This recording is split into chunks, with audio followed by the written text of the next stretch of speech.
Hi hello అందరికీ నమస్కారం అండి. Welcome to my channel. నేను ఇప్పుడు ఎద్దనపూడి సులోచనారాణి గారు రచించినటువంటి అనురాగ తోరణం 2వ భాగాన్ని చదివి వినిపించబోతున్నానండి. ఇంకా కథలోనికి వెళ్ళిపోతే పాండురంగం ఆఫీస్కి వెళ్ళి ఆఫీసర్కు కూడా చెప్పేశాడు. అతనికి ఆఫీసులో ఉన్న మంచి పేరంతా ఈ రూపేణ మట్టిలో కలిపేశాడు. అందరూ అతన్ని చూపులతో చీల్చేస్తున్నారు, సూటీపోటీ మాటలతో చంపేస్తున్నారు. అతను ఇంట్లో ఉండలేకపోతున్నాడు, బయటకు అస్సలు వెళ్ళలేకపోతున్నాడు. ఏం చేశాడు తను? ఏం అపరాధం చేశాడు? భార్యని సరిగ్గా చూడలేదా? ఆ మాట ఎవరైనా అంటే పళ్ళు రాల కొడతాడు. పాండురంగం పిల్లల్ని తన వెంట తీసుకువెళ్తానన్నాడు. పంపించను అన్నాడు వివేకానందం. ఎందుకు? వాళ్ళని కూడా మాయం చేయడానికా? నా ఇష్టం వచ్చినట్టు చేసుకుంటాను.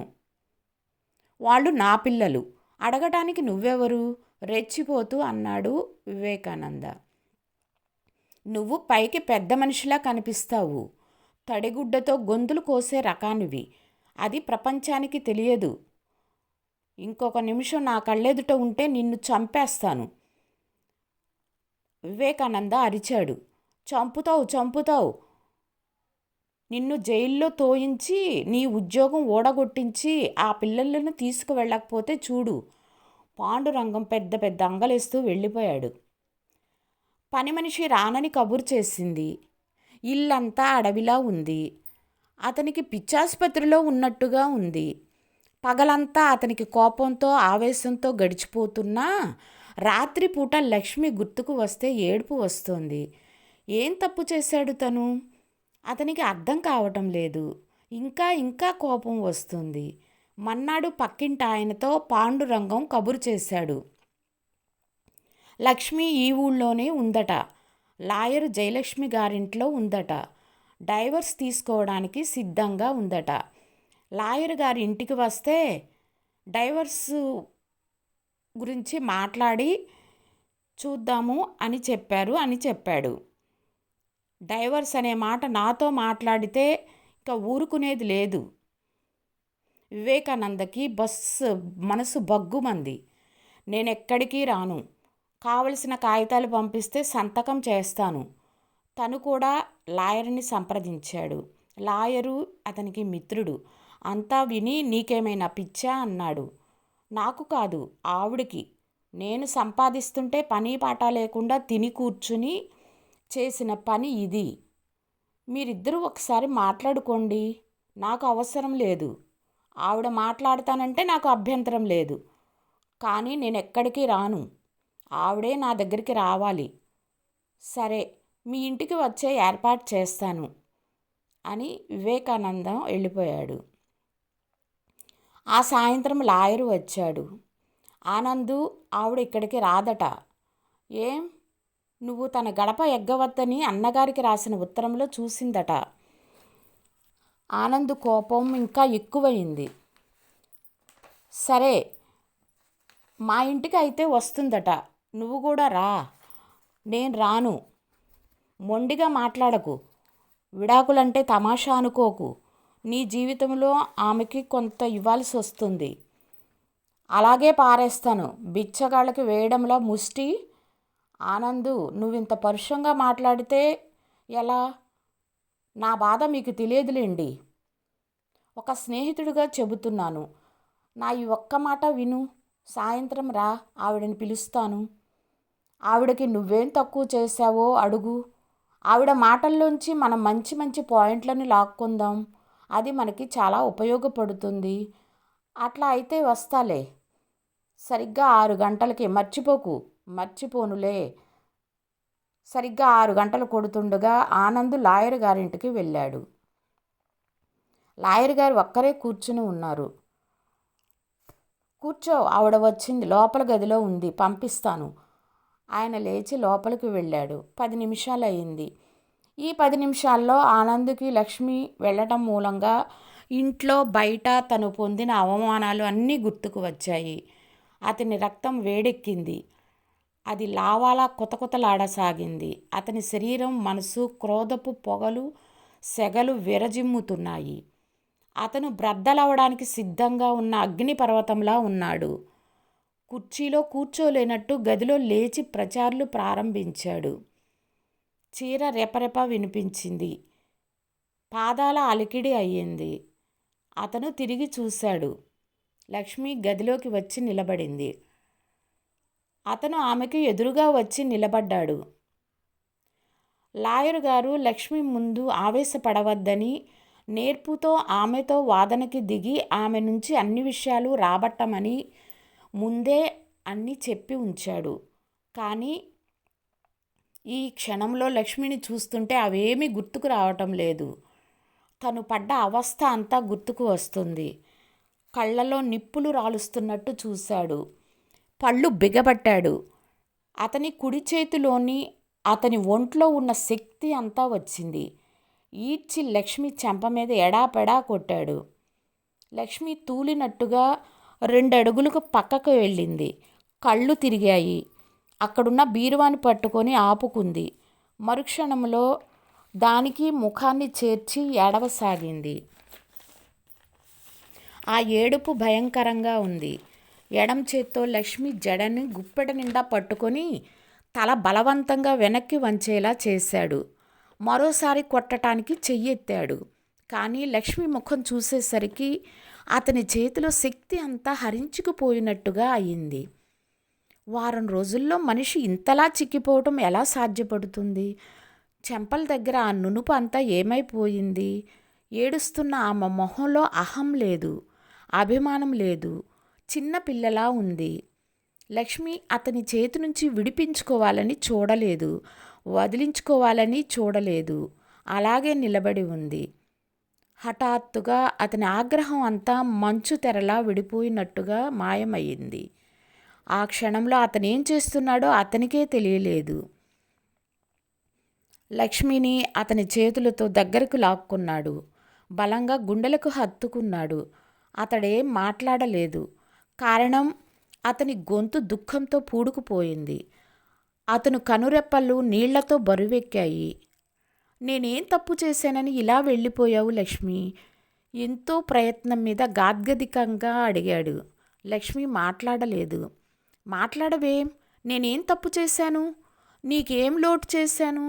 జీతం అంతా తెచ్చి నీ చేతిలో పెడుతున్నానే. నేనేమన్నా తాగుబోతున్నా, తిరుగుబోతున్నా? పేకాట ఆడతానా, గుర్రపందేలు ఆడతానా? లక్ష్మి అవేమీ లేనట్టు తల ఊపింది.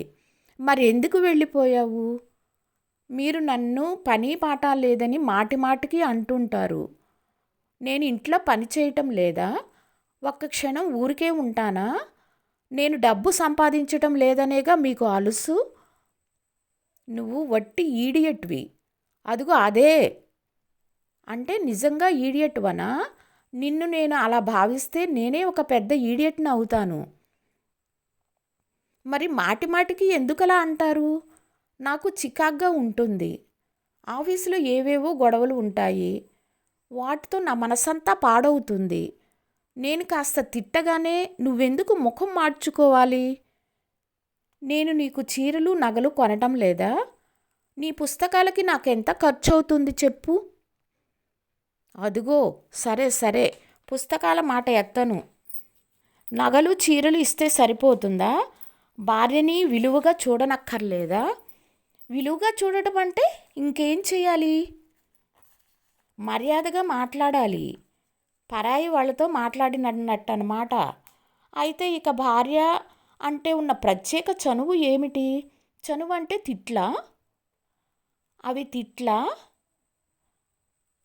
అని వీళ్ళిద్దరూ వాదించుకున్న సమయంలో ఆనందు, నేను లోపలికి రావచ్చా అని లాయర్ గారు కేక వినిపించింది. లక్ష్మి మెల్లగా భర్త చేతుల్ని విడిపించుకుంది.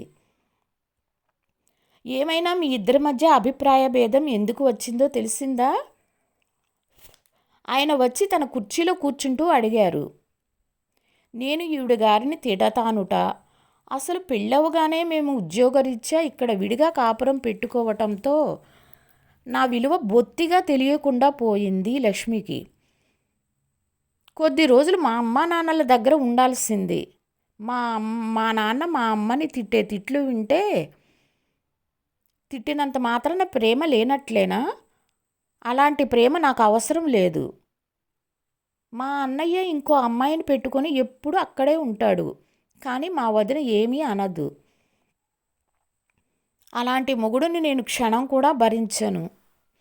మా బావ ఉన్నాడు. గుర్రపు పందేలు ఆడి సర్వస్వం పోగొట్టుకున్నాడు. అలాంటి భర్తను మార్చుకోకపోతే నేను ఎప్పుడో వదిలేసేదాన్ని. వినండి ఆ మాటలు. మగవాళ్ళందరికంటే మంచివాడని ఒప్పుకోదు. లాయర్ గారు, ఆ మంచితనం ఒప్పుకుంటాను, కానీ ఆ నోటి దురుసుతనం భరించలేనండి. నాకు చాలా బాధగా ఉంటుంది. సరే, మీరిద్దరూ ఆ తర్కం ఆపి ఇలా వచ్చి కూర్చోండి. ఆయన తన ముందున్న కుర్చీలు చూపించారు. ఇద్దరూ వాటిల్లో కూర్చున్నారు. నేను మీకంటే పెద్దవాడిని.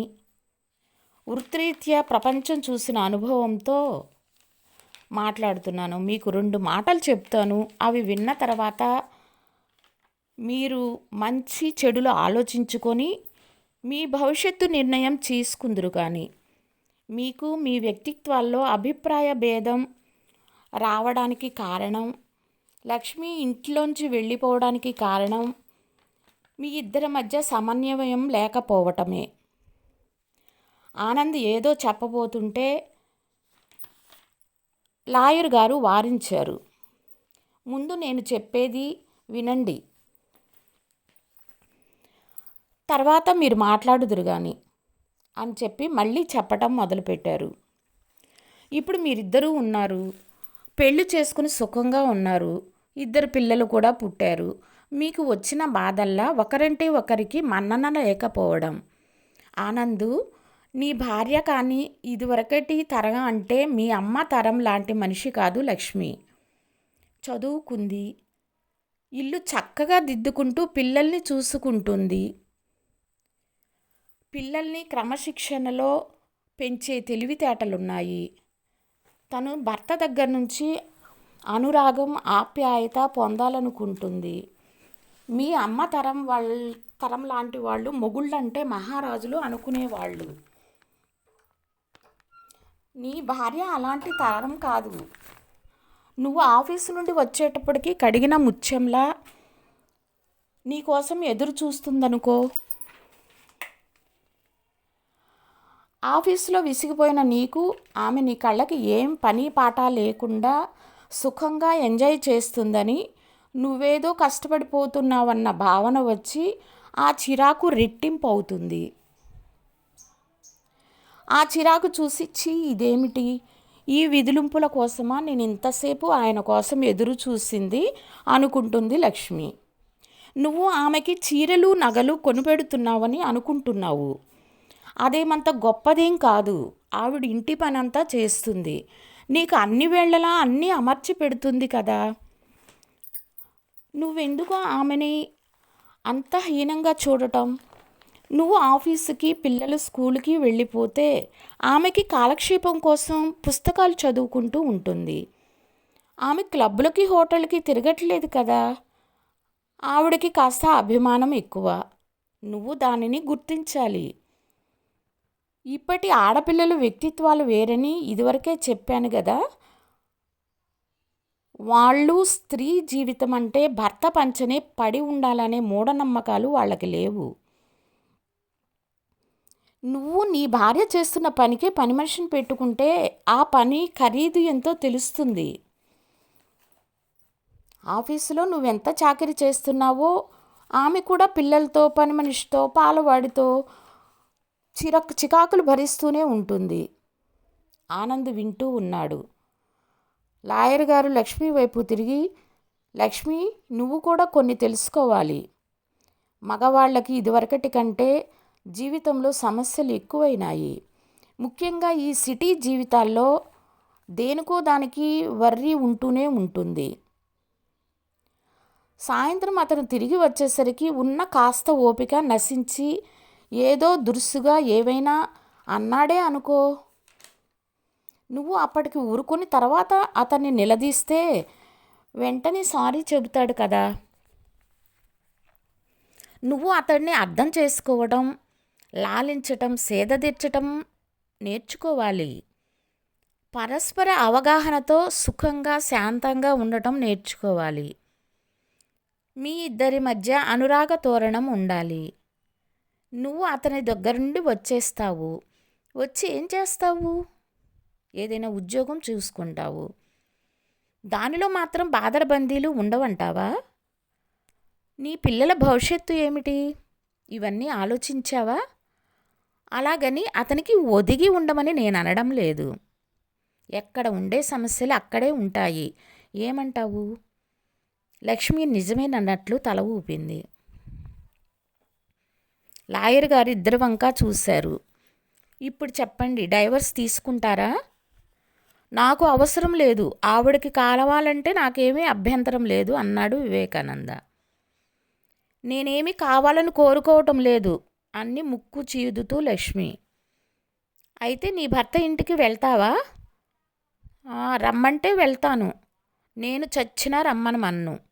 నేనేమి ఆవిడని వెళ్ళిపోమ్మని చెప్పలేదే అంటూ వివేకానంద కుర్చీలో నుండి లేచాడు. లక్ష్మి రోషంగా చూసింది. నేను మళ్ళీ చెబుతున్నాను, నేను వెళ్ళమనలేదు. నేను పిల్లలు ఇల్లు కావాలనుకుంటే రమ్మనండి. ఇంకా లాయర్ గారు, నేను వెళ్తాను, కానీ ఇక నుంచి పని పాట లేదు అంటే మాత్రం ఊరుకోను. అనొద్దని చెప్పండి. బాగుంది, అది నాకు అలవాటైన మాట. అది చాలా దురలవాటు అని చెప్పండి. కావచ్చు, నాకున్నది ఒకే ఒక దురలవాటు. ఇంకా లాయర్ గారు కల్పించుకుని, ఆనందు, ఏ దురలవాటు అయినా పనిష్మెంట్ ఉంటే అదే పోతుంది. నా ఈ దురలవాటుకి ఏ పనిష్మెంటో చెప్పండి. నువ్వు ఆ మాట అన్నప్పుడల్లా ఆవిడకి ఒక కొత్త చీర కొనివ్వాలి. ఏం లక్ష్మి అన్నాడు. లక్ష్మి కళ్ళు మిలమిలా మెరిశాయి. అవును, వట్టి చీర కాదు, వెంకటగిరి జరీ చీర. అలా అయితే రాజీపడి ఇంటికి వెళ్తాను. ఓ మై గాడ్, ఇలా అయితే నా జీతం ఒక్క రోజులో అయిపోతుందే. కొత్తలో కాస్త బాధగా ఉంటుంది ఆనంద్, తర్వాత నువ్వే అలా అనటం మానేస్తావు అన్నాడు ఆయన. దానికంటే ఉరిశిక్ష నయం అంటూ ఆనంద్ గొనుక్కున్నాడు. వెళ్తాను లాయర్ గారు. ఆయన అలా మాట నిలబెట్టుకోకపోతే నేను త్వరలోనే మీ దగ్గరికి వస్తాను అంటూ లేచింది లక్ష్మి. వెళ్ళిరండి. ఆనందు, ఇదిగో డైవర్స్ తీసుకుంటామని వచ్చిన వాళ్ళకి రాజీ కుదిరిస్తే ఇది నా ఫీజు. లాయర్ గారు అంకె వేసి చూపించారు. స్నేహం స్నేహమే, వృత్తి వృత్తే అన్నాడు నవ్వుతూ. ఆనంద్ పర్సు తీసి డబ్బు ఇస్తూ తీరుబడిగా కూర్చుని పని పాట లేక అనబోయి లక్ష్మి వైపు చూసి నాలుగు చివరనే ఆ మాట ఆపేశాడు. వెంకటగిరి జరీ చీర కళ్ళ ముందు మెదిలి చెదిరిపోయింది. అమ్మా.